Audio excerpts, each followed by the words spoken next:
اگر که در ماه رمضان فرزند به دنیا بیا بچه باشه، اگر حتمی است که نامش رمضان مونی.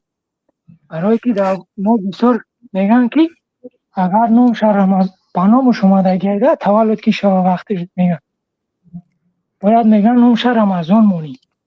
همین نامی رمضان معنیش میگفته کمتر از این.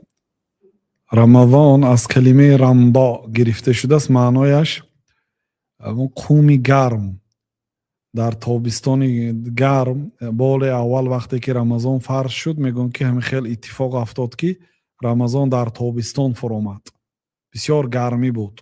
همین خیلی گفته شده است. یعنی که خیلی حدیث نیست، این خیلی امر شریعت نیست که فرزند که تولد شد باید نامش رمضان مونه. خیلی گپ نیست. این عادت قوم است، عادت بعضی آدم ها از پیش خود دین گرفته نمیشد برادر. این همچون یک سپارش دین اعتقاد نکنید. هیچ کسی که سپارش نداده است، هیچ کسی خیلی توصیه نکرده است. نیست این خیلی گپ در شریعت. بلکه در رمضان هم تولد شد، در غیر رمضان هم تولد شد، بهترین نام ها را مانید. پیامبر صلی الله علیه و سلم گفتن که به محبوب ترین نام به الله تعالی عبدالله و عبدالرحمن است. لیکن بعضی روایت ها هست که به من محبوب ترین نام حمزه هست. گفتن حمزه برای من نام محبوب است. گفتن یعنی پیامبر صلی الله علیه و سلم حمزه را دوست داشتن، الله تعالی عبدالله را. یعنی نام های اختیار کنید که الله تعالی دوست دارد، پیامبر صلی الله علیه و سلم دوست داره. خیر رمضان هم باقی نداره، لیکن خیلی اعتقاد کردن درست نیست که رمضان باید مونی در ماه رمضان تولد شود. نه، کدام نام برایتون پسند و معقول و موافق شریعت باشه همون مونید.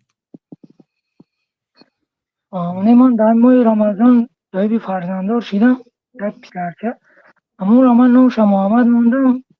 ملا را گفتن زنگ بزنیم پرسیدیم آیا میگن که بهترش رمضان مونی خوبتر است. برای گفتم استغفرالله.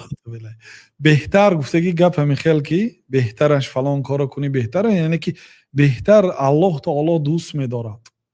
این کارت ثوابش از در نزد الله تعالی بزرگ است. گفته که گپ وقتی که از نام شریعت بهترش میگوید، بنابراین از نام محمد بهتر نیست رمضان. بهترین کار کردید. محمد بهترین نام است.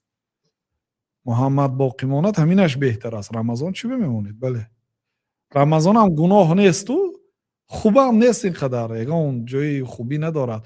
شریعت ترغیب نکرده است برای رمضان. محمد خوب است. بله سوال ما جوابش گرفتم.